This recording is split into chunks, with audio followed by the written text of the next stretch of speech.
Muito boa noite aqui para os portugueses que estão aqui em Portugal e boa tarde para os que estão do outro lado do oceano. Sejam todos bem-vindos, que Deus nos conceda a graça da sua presença e que nos ajude a estarmos muito atentos. Vamos para a nossa o nosso quinto encontro, continuando a estudar o grande conflito em conexão com Daniel capítulo 11 e também outros livros, no caso hoje, o Desejar Todas as Nações capítulo 23, que eu penso que todos vós tereis lido. Antes mesmo de iniciarmos, vamos curvar as nossas cabeças, fazer uma breve oração. Querido Deus, eterno Pai que está nos céus, nós estamos aqui, Senhor, infinitamente gratos, porque o Senhor é um Deus maravilhoso. O Senhor nos criou, tem por nós um amor infinito, tem tido uma paciência eterna e nos concede ainda a nós, a última geração, nós que estamos tão pertinho da vinda de Jesus, nos concede a graça de nos enviar toda esta luz. Precisamos da sua ajuda, Pai, porque sem o Senhor, sem a atuação e intervenção do seu Espírito, não conseguiremos entender e nós precisamos, Pai, de uma revelação da sua parte. Suplicamos, Senhor, que venha em nosso auxílio, perdoe os nossos pecados, nos conceda a consciência da nossa verdadeira e triste condição, mas também nos convença de quão importantes nós somos para o Senhor, ao ponto do Senhor ter entregue o seu Filho. Dê-nos o privilégio da sua companhia, da sua presença esta noite. Por Jesus Cristo lhe suplicamos. Amém. Muito bem, então eu creio que todos terão lido. É verdade que leram ou nem por isso? O Desejar de Todas as Nações, capítulo 23. Leram? Eu sei que a Nara leu. A Célia também. A Jussara, quer dizer alguma coisa, Jussara? Eu ouvi, eu não li porque eu não tenho livro, mas eu ouvi. Ah, muito bem. A Jussara tem a mãozinha levantada, pode falar.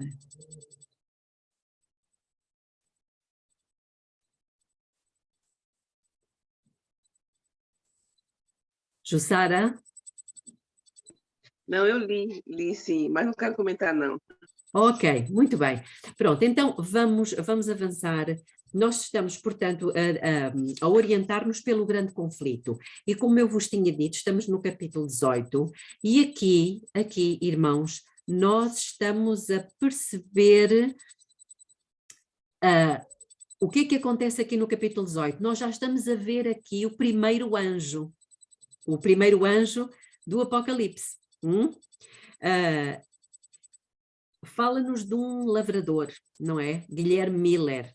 Nós conhecemos muito bem, não vamos ler isto tudo, mas aqui no parágrafo 3, no final do parágrafo 3 do grande conflito, diz o seguinte: mas com a idade de 34 anos, portanto estamos no final do terceiro parágrafo do grande conflito, com a idade de 34 anos, o Espírito Santo impressionou-lhe o coração com a intuição do seu estado pecaminoso.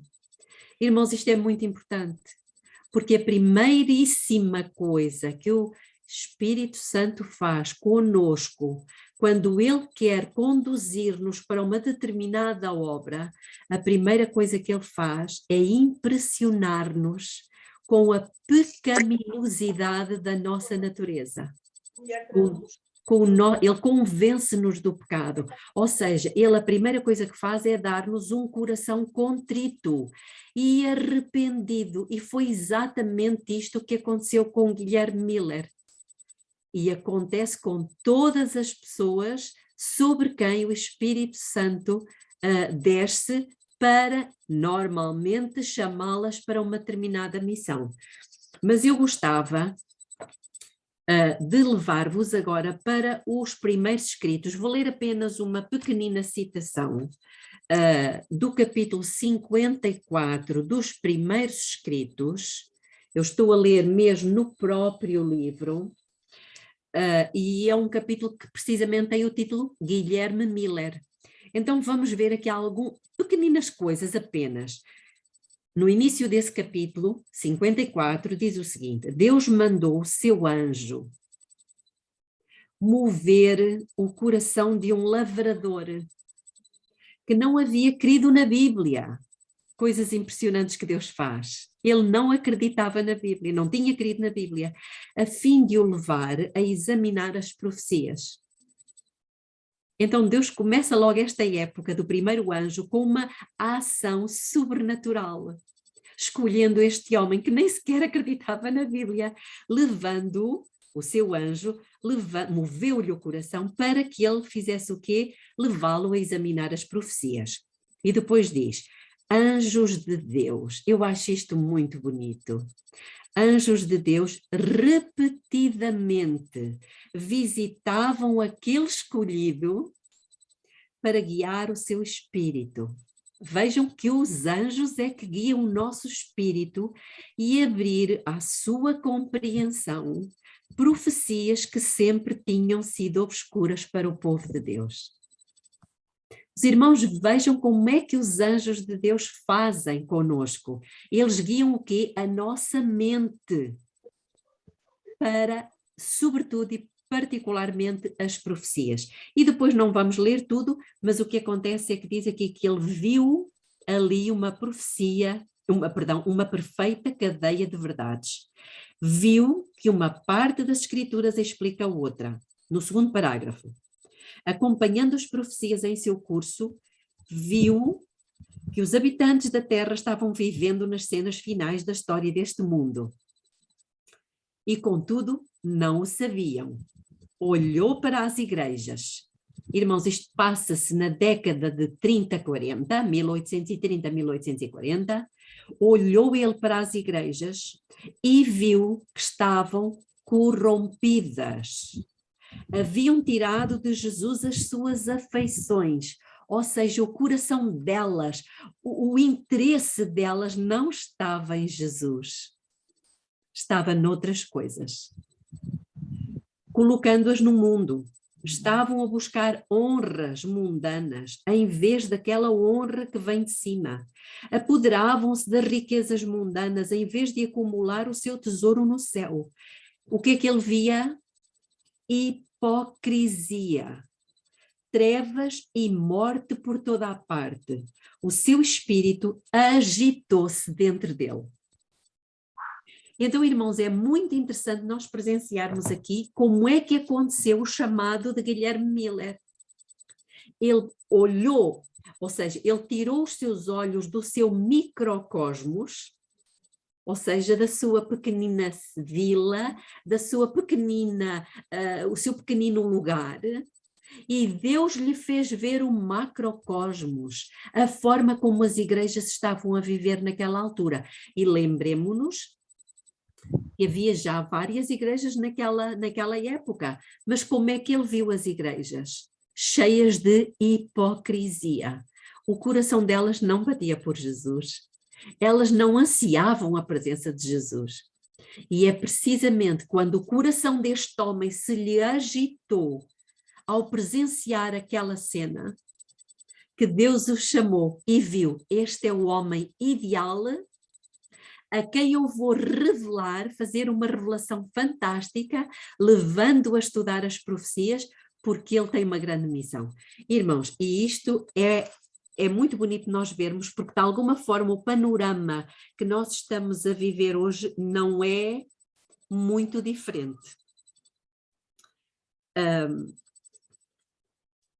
Agora voltemos ao grande conflito. No 5º parágrafo, diz que neste estado continuou durante alguns meses, ou seja, no estado de intuição do seu estado pecaminoso. Subitamente, diz ele, gravou-se-me ao vivo, no espírito, o caráter de um Salvador. Olhem que lindo. Pareceu-me que bem poderia existir um ser tão bom e compassivo que por nossas transgressões fizesse expiação, livrando-nos assim de sofrer a pena do pecado. Compreendi, desde logo, quão amável esse ente deveria ser. É coisa que por vezes nos escapa. E imaginei poder lançar-me nos seus braços, confiante na sua misericórdia. E no parágrafo seguinte, um pouquinho mais à frente, diz: fui constrangido a admitir que as Escrituras devem ser uma revelação de Deus, tornando-se elas o meu deleite. O prazer dele, o desejo dele, o coração dele batia por estudar as Escrituras. Ele ansiava. E diz que o Salvador tornou-se para mim o primeiro entre 10.000. Irmãos, isto é alguma coisa que eu penso que terá que acontecer na Igreja Adventista do Sétimo Dia. Este coração bater acelerado por um conhecimento mais profundo das Escrituras.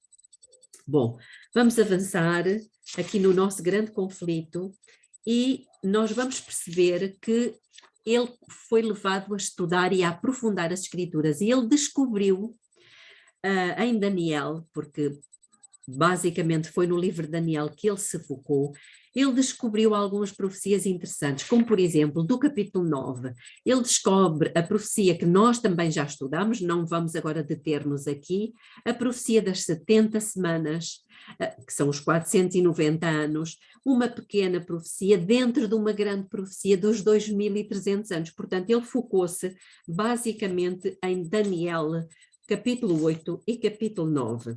Então agora vamos dar um salto para o parágrafo 39, avançamos bastante no grande conflito, parágrafo 39, e diz-nos o seguinte: em 1833, Miller recebeu da Igreja Batista, de que era membro, uma licença para pregar. Então, irmãos, este foi, podemos dizer, depois da Idade das Trevas, a primeira trombeta. Lembram-se nós termos falado das trombetas e que a trombeta tem que dar o sonido certo? Então este homem foi uma trombeta que tocou, despertando as pessoas, as igrejas, os crentes, para que compreendessem o tempo que estavam a viver, ou seja, em que as profecias referentes ao tempo do fim estavam efetivamente a ter lugar. E então, fala-nos aqui também daqueles sinais todos de que nós já conhecemos, do escurecimento do sol, da lua em sangue e da queda das estrelas. Agora vamos dar um salto maior para o parágrafo 47. Diz-nos: Guilherme Miller possuía grandes dotes intelectuais disciplinados pela meditação e estudo. Irmãos, eu quero chamar aqui a vossa atenção para isto, porque eu tenho percebido nos meus 40 e tal anos de igreja que nós temos-nos presunçosamente acomodado de que somos o povo do Senhor, de que temos a verdade, de que temos o conhecimento do espírito de profecia, de que sabemos a doutrina do santuário, o dia de sábado, o estado dos mortos. Então, irmãos, temos-nos contentado com, de alguma forma, um conhecimento superficial e em particular, um conhecimento que nós adquirimos pelo que é pregado nos púlpitos. E não temos feito aquilo que este homem fez. É certo que ele possuía grandes dotes intelectuais, mas diz aqui que esses dotes eram disciplinados pela meditação e estudo. E ainda nesse parágrafo diz: era um homem de verdadeiro valor, que inspirava respeito e estima onde quer que a integridade de caráter e a excelência moral fossem apreciadas, unindo a verdadeira bondade de coração. Irmãos, isto está-nos a faltar a nós. Uma coisa te falta. Falta-nos a bondade. Laodiceia tem a verdade, sem dúvida, mas ela não recebe nem por isso um único elogio da parte do Senhor. E Deus diz-nos, falta-te uma coisa. Tenho, porém, contra ti que deixaste o teu primeiro amor. Tens nome de que vives e estás morto. Então aqui eu acho interessante porque este homem extremamente inteligente, disciplinado e um homem conhecedor, ele tinha também, unindo a verdadeira bondade de coração à humildade cristã e ao poder do domínio próprio. Vejam as características que este homem tinha. Era atento e afável para com todos.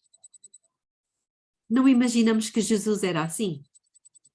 Jesus era assim, irmãos. E nós cantamos, a Jesus seguir eu quero. A Jesus seguir eu quero. E, portanto, também nós precisamos de ter estas características. Era atento e afável para com todos, pronto para ouvir as opiniões de outrem e pesar os seus argumentos. Irmãos, não é porque nós temos a verdade que nós devemos querer enfiá-la boca adentro às pessoas. Mas devemos estar muito mais prontos a ouvir, como ele fazia, a ouvir a opinião dos outros e até os seus argumentos. Sem paixão ou excitação, aferia todas as teorias e doutrinas pela palavra de Deus. Curiosamente, não era pela ciência, não era pela medicina, não era pela ecologia, não era pela liderança, era pela palavra de Deus. E o seu raciocínio são e profundo, conhecimento das Escrituras, habilitavam-no a refutar o erro e desmascarar a falsidade. Todavia, não prosseguiu o seu trabalho sem o quê? Sem o quê? Brava oposição. Sem tenaz oposição. E diz aqui, como acontecera com os primeiros reformadores, e nós sabemos quem são, Wycliffe, Martinho Lutero, Calvino, João Hus, os irmãos Wesley, enfim, todos esses, como acontecera com os primeiros reformadores, as verdades que apresentava não eram recebidas favoravelmente pelos ensinadores populares da religião. O que é que nós esperamos? Que a nossa mensagem seja recebida com aplauso? Não, irmãos. Vamos dar um saltinho aqui para o parágrafo 50. E no final do parágrafo 50, que são 2 parágrafos mais à frente, diz: o homem de cabelos grisalhos que deixara o lar confortável para viajar às expensas próprias, ou seja, à custa do seu próprio vencimento, irmãos. Ele deixou o seu lar, ele pagava do seu bolso as viagens que ele fazia para ir levar aquela luz a outras pessoas, porque o coração dele batia de amor e de aflição pelas almas. Ele tinha uma preocupação de salvar as almas, de salvar as pessoas. Irmãos, isto tem que acontecer conosco. Isto precisa acontecer conosco. E depois diz, o homem de cabelos grisalhos que deixaram o lar confortável para viajar às expensas próprias, de cidade em cidade, de vila em vila, labutando incessantemente, a fim de levar ao mundo a solene advertência do juízo próximo, era vilmente acusado de fanático, mentiroso e patife explorador. Irmãos, era do bolso dele. Ele gastou tudo o que ele tinha. Qual foi o troco? Acusado de fanático, mentiroso e patife explorador. Mas ele não se importou. O que é que isto nos está a dizer? Que é muito provável que o nosso nome no futuro, quando nos levantarmos corajosamente com espírito de sacrifício para salvar as pessoas, nós sejamos acusados das mesmas coisas. No parágrafo seguinte, o instigador de todo o mal procurava não só contrariar o efeito da mensagem do advento, mas destruir o próprio mensageiro. Irmãos, eu tenho sentido na pele, desde 2019, como Satanás, o nosso inimigo, tem procurado destruir as nossas vidas. De várias formas. E ultimamente, através desta doença. Não sei se já contei aqui no grupo, mas todos nós em casa testamos positivo, todos nós ficamos doentes, mas pela graça de Deus todos nós recuperamos bem, à exceção do meu marido, que deu entrada no hospital com uma hemorragia nasal. E por causa dessa hemorragia, quando lhe foram fazer análises, um médico virou-se para o outro e disse-lhe: mas este homem não está vivo? É impossível este homem estar vivo. Com estas plaquetas, é impossível, não pode ser. Ele deveria ter, o máximo são 150.000. O mínimo para se estar vivo são 30.000. E ele deu entrada no hospital com 14.000. E a partir daí foram muitas situações e nós depois percebemos literalmente alguém não queria que ele vivesse e andou atrás dele. O objetivo era destruí-lo. E portanto, não temos dúvida de que o instigador de todo o mal procurava não só contrariar o efeito da mensagem do advento, mas destruir o próprio mensageiro. Miller fazia a aplicação prática da verdade das Escrituras ao coração dos seus ouvintes, reprovando-lhes os pecados e perturbando-lhes a satisfação própria. E as suas palavras claras e incisivas despertaram inimizade. Irmãos, eu sei que temos ouvido muitas pregações, muitas mensagens, mas se Deus nos mandou e nos chamou entre tantas igrejas já para nós pregarmos a mensagem do juízo, uma vez que Amós 3:7 diz que Deus não faz coisa nenhuma sem primeiro revelar o seu segredo aos seus servos, os profetas, se nós sabemos que Deus, ele já começou o juízo aos mortos, mas logo, logo vai ser trazido aos vivos. Precisamos levantar-nos e corajosamente, como fez Miller, reprovar-lhes os pecados, perturbando-lhes a satisfação própria. Mas eu lamento dizer,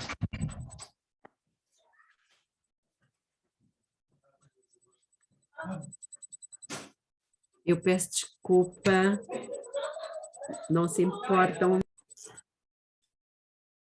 Então, como eu dizia, precisamos, acima de tudo, irmãos, ter consciência daquilo que Deus nos diz. E o que é que Deus nos diz? Deus nos diz, através do profeta Ezequiel, capítulo 9, versículo 9, que a culpa da casa de Israel e de Judá é grandíssima. O que é que Deus está a querer dizer com isto? Porque é que a nossa culpa é grandíssima? Irmãos, temos que correr atrás e nos perguntar por que é que o Senhor nos está a dizer isto. Se a nossa culpa é grandíssima, quem tem culpa de que é que precisa? Perdão. Exatamente, pedir perdão. Arrependimento, coração contrito. Irmãos, nós precisamos, eu não estou a ser muito clara aqui, não é o meu objetivo hoje, pelo menos, falar de porquê que a nossa culpa é grandíssima. Mas depois Deus continua em Ezequiel 9:9 dizendo que a terra está cheia de sangue e que a culpa é nossa. Porquê? Porquê que a culpa é nossa? Nós não matamos ninguém. Porquê que Deus diz isto, irmãos? Porque pessoas que poderiam ser advertidas e deveriam ter ouvido já a mensagem da verdade presente, a mensagem dos 3 anjos, não ouviram ainda. E muitas estão descendo à sepultura, como que se o sangue delas estivesse sendo derramado sem salvação. A quem é que Deus deu essa responsabilidade, irmãos? A nós. A nós. E nós, muitas vezes, desculpem ser tão sincera, preferimos ficar comodamente no nosso ar-condicionado, no nosso sofá confortável, no nosso comodismo agradável, e não estamos levando a mensagem aos outros. Precisamos, em primeiro lugar, irmãos, eu sei que estão a haver muitas iniciativas e elas são boas e são louváveis, buscando o Espírito Santo. Mas o que eu leio nas Escrituras é que, primeiro, a primeira coisa é arrependei-vos e convertei-vos para que sejam apagados os vossos pecados. E aí sim possamos receber a chuva serôdia, que é o refrigério pela presença do Senhor. Diga, irmã Cleonice. Eu, desde dezembro, estou sem poder fazer os estudos bíblicos que eu faço através do celular com as pessoas. Você falou negócio de perseguição do inimigo, eu estou tremendamente sendo perseguida. Eu penso que vocês já viram a minha fisionomia, como é que está abatida, né? Ontem eu fui ao médico e o meu pulso está acelerando muito, eu só fico de cama, deitada, não dou conta de fazer mais os meus estudos. Até pedi a Isabelle, porque são muitos livros que a gente lê, que a gente faz para a Isabelle, para na hora de se ajudar a vovó, porque eu não estou dando conta. Gravação. Pode continuar, não, irmã. Só isso, minha irmã, concordando com você, que o inimigo quer mesmo tirar a nossa vida, não quer que a gente alcance outras vidas, e quer que a gente pareça ao próximo como fanático, como alguém que não sabe nada, e eu fico assim, sentindo muita dor, porque eu gostaria de fazer muito mais. É só isso. Muito obrigada. Então, irmãos, neste capítulo há aqui começa-se a desenhar aqui uma comparação entre a condição que existia na igreja na primeira vinda de Jesus e na segunda vinda de Jesus. E daí o que nos diz o desejado de todas as nações. Eu vou ler aqui nesta versão, mas o capítulo é pequenino e penso que os irmãos terão lido certamente. O título já nos diz alguma coisa. O reino de Deus está próximo. O reino de Deus está próximo. Quem é que deve estar a pregar isto? Que o reino de Deus está próximo? Nós, irmãos. Foi a nós que Deus confiou, mas vamos ver o que é que se passou na primeira vinda de Jesus. Então diz-nos aqui, no parágrafo 3,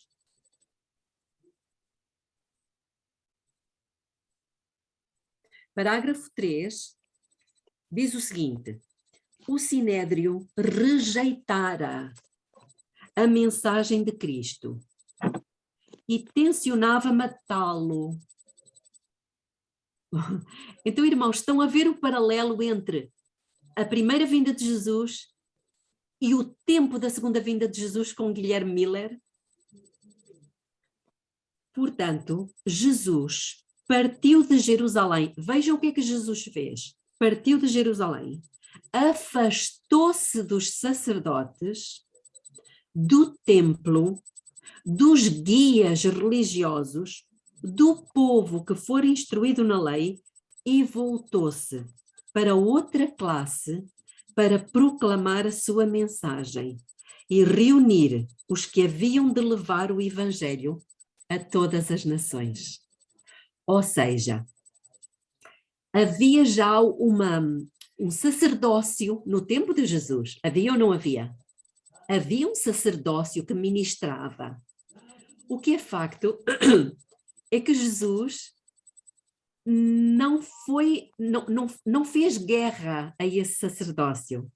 Discretamente, silenciosamente, o que é que Jesus faz? Se Jesus tivesse chegado e tivesse dito, vocês não têm fé, vocês rejeitam a verdade, a luz que eu trouxe, rejeitam o Salvador, eu vou criar outro sacerdócio.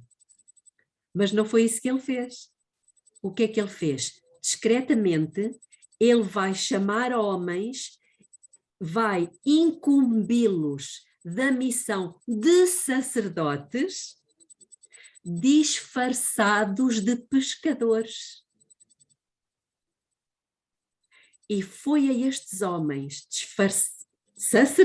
o novo sacerdócio, disfarçados de pescadores, que ele envia, não para pescar peixes, mas para pescar homens. Eis que vos farei pescadores de homens. Mais tarde, a mesma coisa acontece. Aliás, mais tarde, sim, podemos dizer mais tarde, Deus faz a mesma coisa com os valdenses. Lembram-se o que eram os valdenses? Os valdenses eram agricultores, mas havia uma igreja estabelecida. E o que é que Deus faz? Era uma igreja que já estava corrompida. O que é que Deus fez? Chamou uma quantidade de homens e mulheres fiéis, cujo coração batia por Jesus, investiu-os da missão de sacerdotes, enviou-os ao mundo disfarçados de quê? Agricultores. Então os primeiros foram pescadores, os segundos foram agricultores. E lembram-se os irmãos que quando eles iam, não é? Quando eles desciam aos povoados do Piemonte para vender os seus produtos agrícolas, o que é que eles levavam? Pedaços das escrituras, para que quando achavam alguém que manifestava interesse, eles entregavam uma parte das escrituras. Então temos aqui um sacerdócio disfarçado de pescadores, outro disfarçado de agricultores. E agora? Será que Deus está novamente chamando um ministério de sacerdotes? Deus não disse que nós éramos sacerdócio real? Mas agora vamos estar não disfarçados de pescadores, não disfarçados de agricultores, mas de cozinheiros. Sabem porquê? Porque Deus nos deu uma luz da reforma da saúde. E ela tem estado, sabem aonde? Debaixo do alqueire. E por isso não se tem feito uma reforma. E por isso se tem pregado as 3 mensagens angélicas, mas sem grandes resultados. Agora, quando essa mensagem for proclamada por pessoas que não só estão pregando, mas estão com a sua mente completamente desobstruída, limpa, e um caráter cheio de domínio próprio, porque elas acreditaram na luz da reforma da saúde, numa geração que é incrédula, e Deus sabia que para que a nossa mente se abrisse, Deus nos deu o único método para que isso acontecesse. Era a reforma da saúde. Reforma essa que as pedras lá fora estão aceitando e acreditando. Mas muitos de nós não. Incredulidade, desobediência. Irmãos, por que é que o primeiro Israel foi impedido de entrar na Canaã terrestre? Incredulidade. E desobediência. Eles não acreditaram que o único meio, escutem isto que eu vos vou dizer, eles não acreditaram que o único meio para que eles conseguissem ter domínio próprio, ter poder moral para derrotar os cananeus, o único meio era aceitar os 8 remédios Eles caminhavam todos os dias, mas reclamando. Eles apanhavam sol todos os dias, mas reclamando. Eles bebiam água fresca pura da rocha, mas reclamando. Eles queriam as panelas da carne do Egito, reclamavam com o maná. E foi por não terem acreditado, lá está a incredulidade, irmãos, na reforma da saúde que Deus lhes estava a dar, que eles não obedeceram e não conseguiram, na primeira vez, vencer os cananeus. E os únicos 2 que acreditaram e obedeceram quase foram apedrejados. Irmãos, nós estamos pela segunda vez às portas de Canaã. E Jesus nos disse, quando o Filho do Homem vier, porventura encontrará fé na terra? A fé de Jesus que leva à guarda de quê? Não só dos mandamentos, mas das leis da saúde. E hoje, irmãos, o povo de Deus está doente, está carregado de moléstias, está com febre, está com cancro, está com todas as doenças do mundo. Por quê? Porque lá atrás nós rejeitamos por incredulidade a mensagem que Deus tão misericordiosamente nos deixou ficar, da reforma da saúde. E hoje temos dificuldade em entender as profecias, temos dificuldade em manter a nossa mente fixa em assuntos proveitosos. Ela rapidamente vagueia para outros lados e não conseguimos decorar as coisas. Irmãos, assim que tivermos oportunidade, nós vamos fazer aqui um seminário de santificação e Deus vai nos abençoar. Alguma coisa tem que acontecer na nossa igreja, mas nós temos cometido pecado, nós temos gozado, temos escarnecido dos conselhos sobre saúde, dos conselhos sobre regime alimentar, temos prevaricado aqui, prevaricado ali, prevaricado além, mas vamos todos para o céu. Existe desunião na nossa igreja. Andamos com coisinhas uns contra os outros. Porquê, irmãos? Precisamos de santificação. Mas a santificação passa pela obediência à verdade. E a verdade inclui a lei moral e as leis de saúde. As duas coisas são as duas pernas. Elas andam juntas. E a mesma coisa aconteceu com estes homens na primeira vinda de Jesus. E agora voltemos para o desejar todas as nações. No 4º parágrafo diz assim, como a luz e a vida dos homens foi rejeitada, irmãos, e hoje nós, infelizmente, temos visto isso, como a luz e a vida dos homens foi rejeitada pelas autoridades eclesiásticas nos dias de Cristo, assim tem sido rejeitada em todas as gerações seguintes. Sou eu que digo? Não. A história da saída de Cristo da Judeia tem-se repetido muitas vezes. Quando os reformadores pregavam a palavra de Deus, não tinham ideia alguma de se separarem da igreja estabelecida, mas os guias religiosos não toleravam a luz. E os que a proclamaram foram forçados a procurar outra classe, a qual estava ansiosa pela verdade. Os gentios. Nos nossos dias. Uau! Então ela agora faz o link com os nossos dias. Poucos dos professos seguidores dos reformadores. Irmãos, nós não podemos ser só evangélicos. Nós temos que ser reformadores. Nos nossos dias, poucos dos professos seguidores dos reformadores estão a atuar segundo o seu espírito, ou seja, segundo o espírito dos reformadores.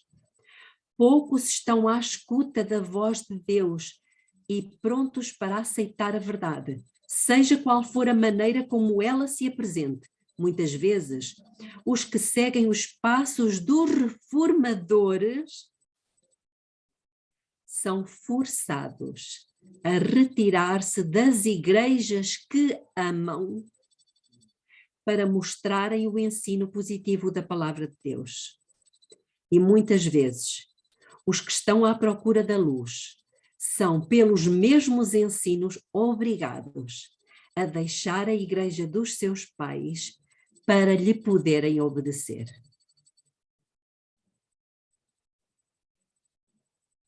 Isto deveria fazer-nos pensar. Mais à frente, no parágrafo 7,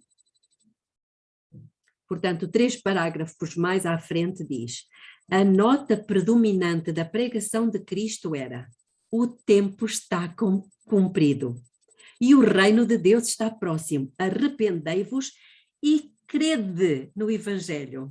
Irmãos, qual deve ser a nossa pregação? Exatamente a mesma.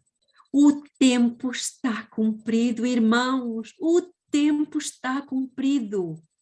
Deus permitiu esta Covid, esta pandemia, para ver se chacoalhava o seu povo, para ver se ele despertava para o arrependimento. O tempo está cumprido e o reino de Deus está próximo. Arrependei-vos. E qual é a ordem? E crede. Crede. Onde é que está a vossa fé? Se nós acreditamos que o Espírito de profecia e a Bíblia são a palavra do Senhor, por que não lhe damos ouvidos? Por que não obedecemos às leis da saúde, irmãos? Por que não jejuamos como ele nos disse?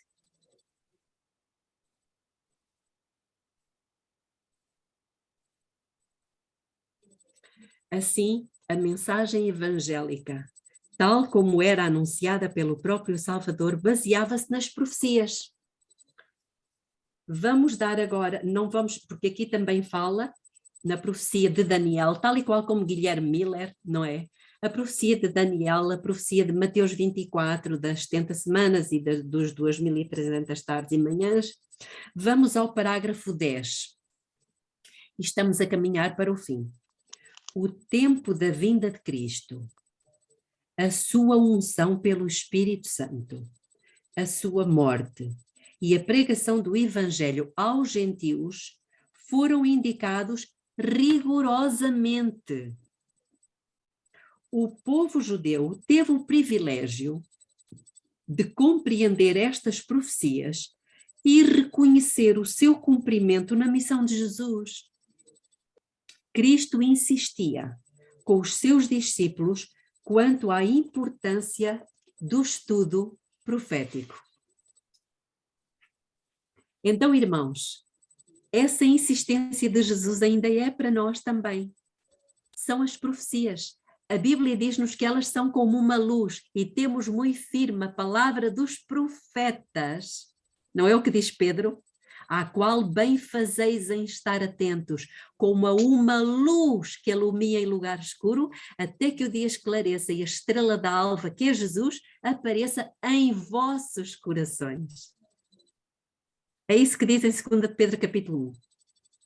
Então, mais à frente, no final do parágrafo 12, ou seja, 2, 3, 4, o 5º parágrafo antes do fim do capítulo, diz assim: Deus tem-nos dado estas coisas e a sua bênção acompanhará o reverente estudo das escrituras proféticas feito com oração.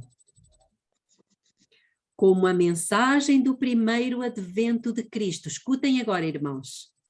Como a mensagem do primeiro advento de Cristo anunciava o reino da sua graça, assim, a da sua segunda vinda anuncia o reino da sua glória. E a segunda, como a primeira mensagem, está baseada nas profecias. As palavras do anjo a Daniel com relação aos últimos dias deviam ser compreendidas no tempo do fim. Vamos abrir as nossas Bíblias em Daniel capítulo 12. Sabem o que é que diz Daniel capítulo 12? diz que os ímpios procederão impiamente e nenhum deles entenderá, mas os sábios entenderão. Irmãos, este entendimento das Escrituras é a tal revelação de Daniel capítulo 2. Lembram-se? Eles precisaram da revelação para compreender a estátua. Lembram-se do capítulo 2 da estátua?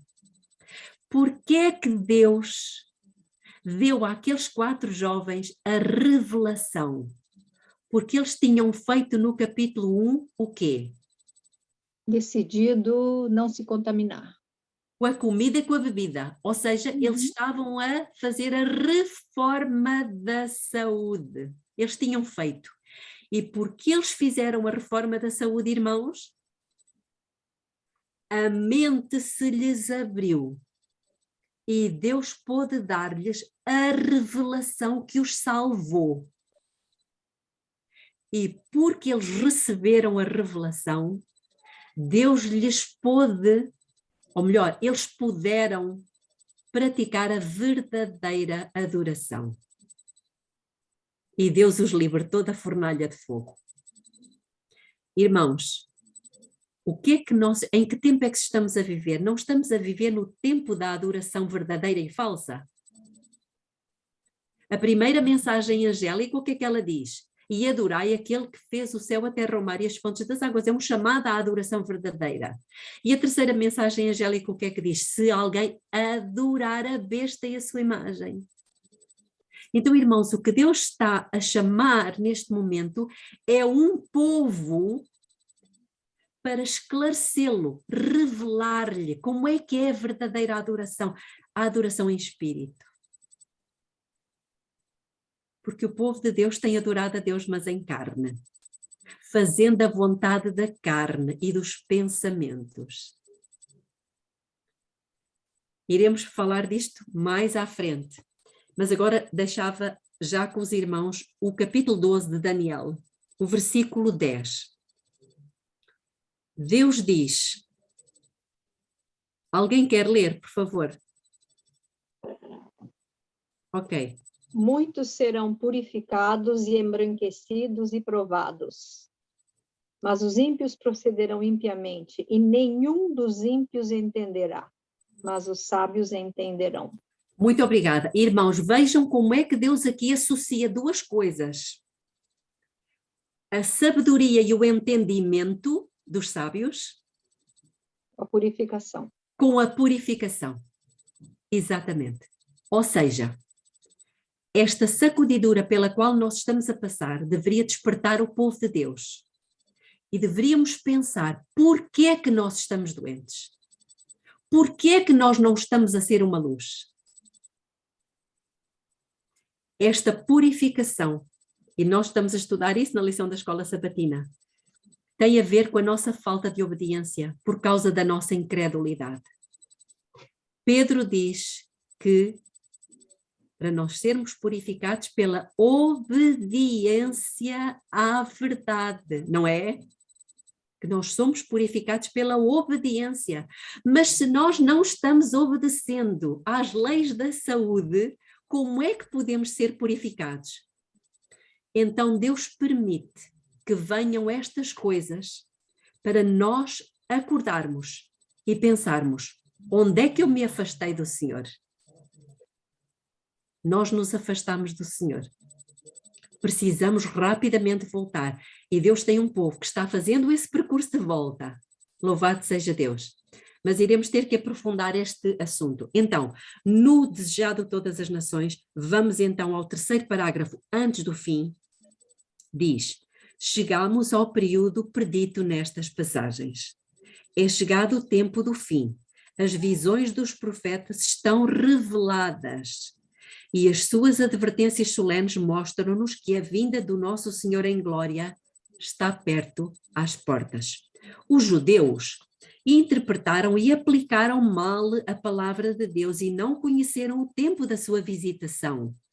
E eu pergunto, será que nós estamos conhecendo que Deus está visitando o seu povo com alguns juízos? Irmãos, será que nós estamos a entender que alguns juízes de Deus já estão começando a cair?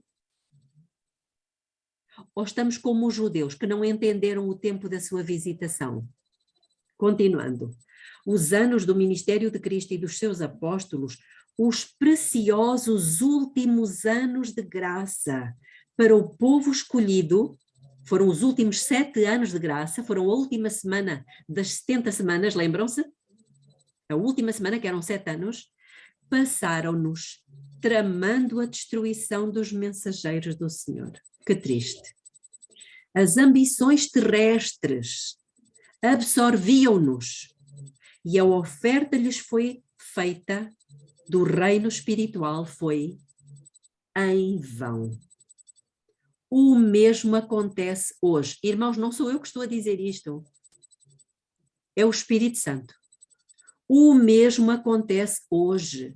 O reino deste mundo absorve os pensamentos dos homens e não observam o veloz cumprimento das profecias e os indícios da rápida aproximação do reino de Deus. Meus irmãos, Deus está visitando o seu povo.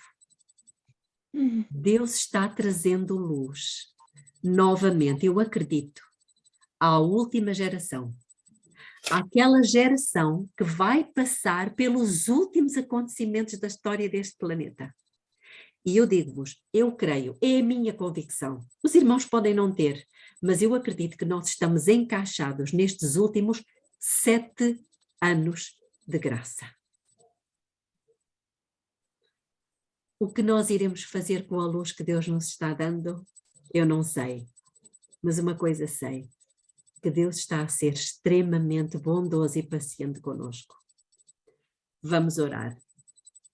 Querido Deus eterno Pai que está nos céus, nós queremos em primeiro lugar manifestar a nossa muito grande gratidão, porque o Senhor tem esperado pacientemente que o seu povo aceite as suas palavras, ao contrário do que fez Pedro. Quando Jesus disse a Pedro, ó Pedro, olha que tu não tens por mim o amor, e Pedro se ofendeu e disse, não é verdade, Senhor, tu estás enganado. Se for preciso morrer por ti, eu morro.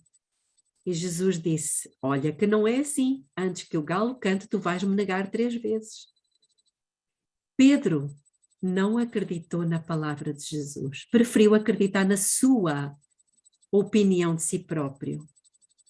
E Pai, nós hoje, Laodiceia, nós temos a palavra de Jesus que diz, tu não sabes que és uma miserável, pobre, cega e nua. Mas nós achamos que estamos ricos, enriquecidos e não temos falta de nada. Em quem é que nós vamos acreditar, Pai? Na imagem que nós temos de nós mesmos ou na constatação que Jesus está a fazer de nós?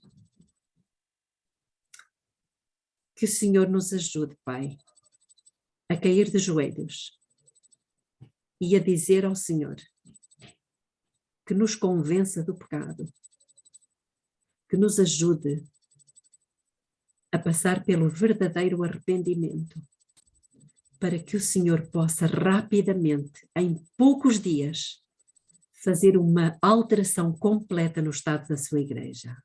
Amém. Obrigada porque o Senhor nos fala, obrigada porque o Senhor está passando por aqui, obrigada, Pai, porque o Senhor nos escolheu para sermos essa geração que no prazo de poucos dias poderá sofrer uma completa transformação. Dê-nos o seu Espírito, Pai, uma noite tranquila, em nome de Jesus. Amém. Amém.